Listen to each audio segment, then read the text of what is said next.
Why do we assume every public act of kindness is a trick? We see a wealthy person donate and immediately think, tax write-off. We see an influencer start a charity and whisper, clout chasing. This knee-jerk suspicion doesn't reveal the truth about them. It reveals a deep-seated misunderstanding about power in our own minds. We've been trained to believe that generosity must hide a selfish motive, that power corrupts absolutely, and that money is the root of all evil. But what if that's a dangerous illusion? We're judging the world through a keyhole, and it's warping our reality. The core of the problem isn't the giver. It's our own psychology reacting to visible power. We're wired to fear what we can't control, and a powerful person giving freely, without asking for anything in return, feels uncontrollable. It breaks our mental model of a transactional world. People who think only in terms of profit and loss assume that's how everyone operates. So when they see an act that doesn't fit that ledger, they invent a hidden agenda to make it make sense. We search for the secret angle, the tax loophole, the reputation laundering. Society accidentally punishes transparency. A private, quiet donor is praised as pure, but someone doing the exact same act in public is immediately put on trial by opinion. We've created a system where the reward for being seen is suspicion. This is a fundamental flaw in our modern discourse. We judge more by the eye than by the hand, just as Machiavelli warned centuries ago. In our digital age, this is amplified 1,000 times. What we see on our screens, the narrative that feels right, often matters more to us than the cold, hard facts. Emotion travels faster than verification. So how do we break free from this cycle of cynicism and see things more clearly? First, we need to separate the action from the actor's bank account. Wealth does not automatically equal corruption, just as poverty doesn't automatically equal purity. Judge the act itself. Is a school being built? Are people being fed? Focus on the outcome, not the assumed motive. The impact is real, while the motive is just our speculation. Second, learn to distinguish legality from morality. Our tax system is a set of rules for classifying income, not a moral compass for judging a person's intent.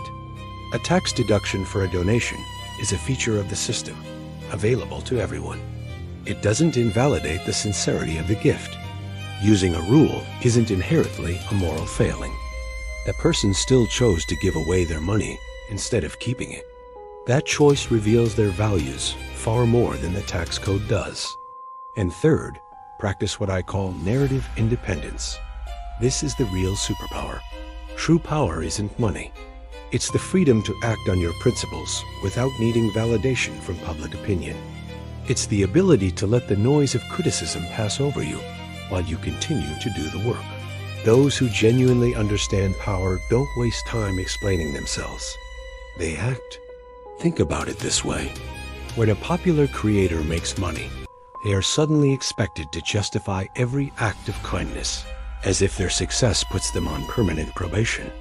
But a private citizen who earns the same amount faces no such public scrutiny. This is selective morality, and it's illogical.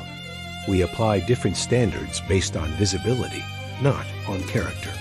The generosity that survives this intense, often unfair, criticism is frequently the most genuine.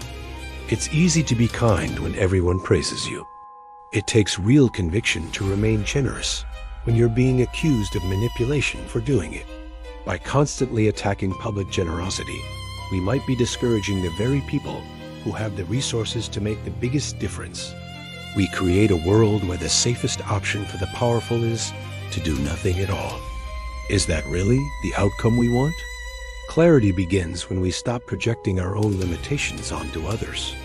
When we can look at a public good and appreciate it for what it is, without a "what's the catch" mindset, we move from reactive outrage to rational understanding. The ultimate lesson here is that noise is simply the tax paid by visibility. The wise are not disturbed by rumors or accusations. They understand that the more you do in the public eye, the more you will be scrutinized, misunderstood, and criticized. Instead of getting caught in the drama, They focus on their mission. They let the waves of opinion crash and recede, knowing that their actions will be the ultimate testament.